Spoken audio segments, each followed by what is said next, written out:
it's Sheena. Welcome back to my YouTube channel. And for today's video is we're doing this glowy makeup look. And I hope you enjoy it.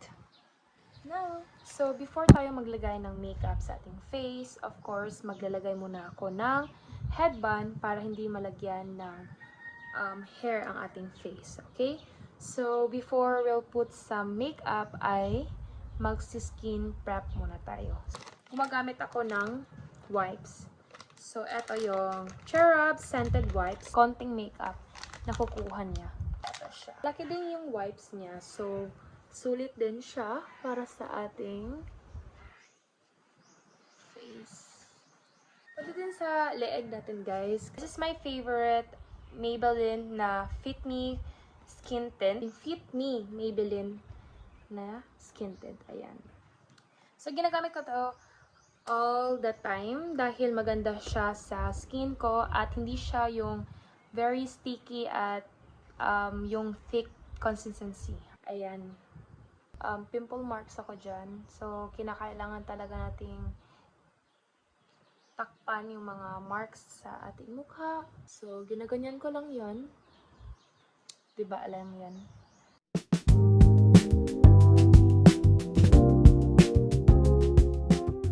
Yung concealer na gagamitin natin ay etong Maybelline din. Fit Me Concealer. Ginagamit ko to siya kapag may mga little na acne mark. Ganyan. Ito, may acne ako dito at dito. So, lalagyan natin sila. Hindi ito siya active acne.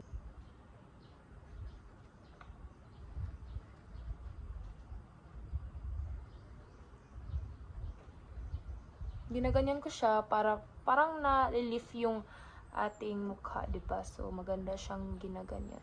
Okay.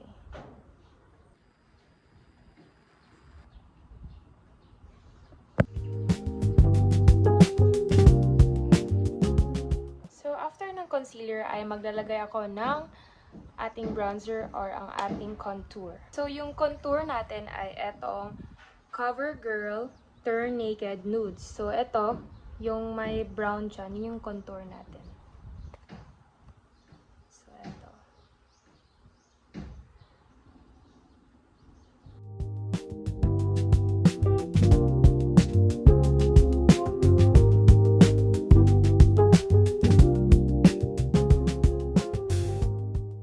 Gagamitan ko ng brush na ito, yung may angle siya. Ayan. Para mabablend yung ating contour.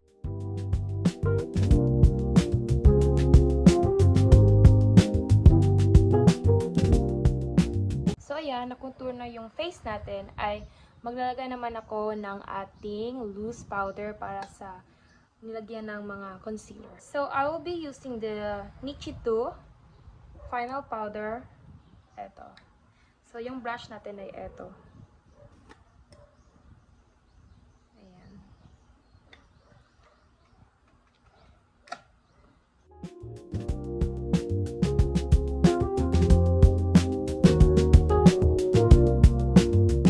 For the cream blush, ay ginagamitan ko na itong Ushas. Ayan.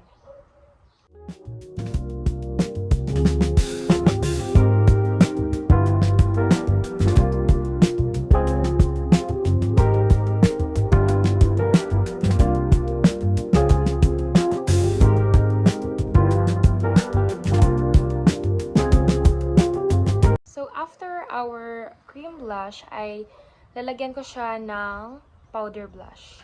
I will be using the Nichi Do Bare Basic Palette kasi maganda yung blush na to. Ayan.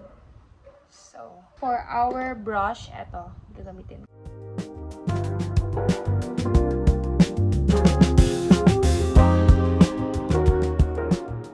For my cream highlighter, ay ginagamit ko ito. Sobrang luma na to. I mean, Murline. Ginagamit ko to all the time, kaya ganito yung product niya na.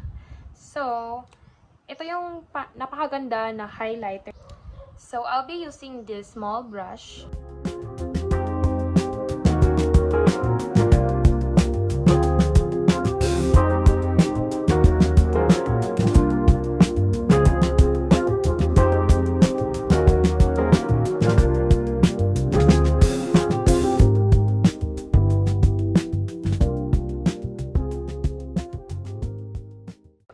our cream highlighter, ay gamitin ko na naman yung CoverGirl. Eto, may highlighter siya, which is eto yung gagamitin natin.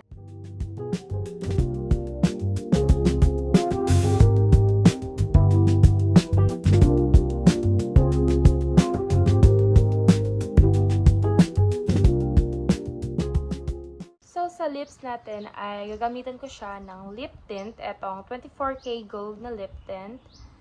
Lip plumping gloss, which is galing siya sa e.l.f. After that, we'll be using this. Brow gel.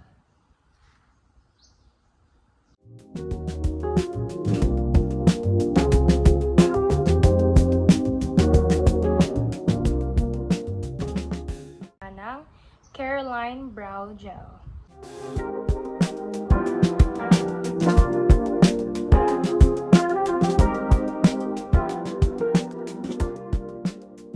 This one, ito.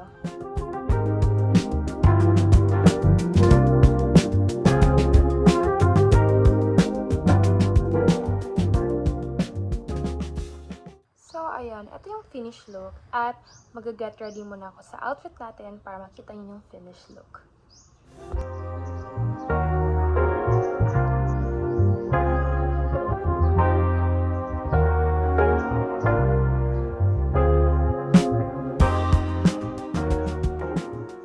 Please like and subscribe. Comment down below if you want another video of mine. Bye!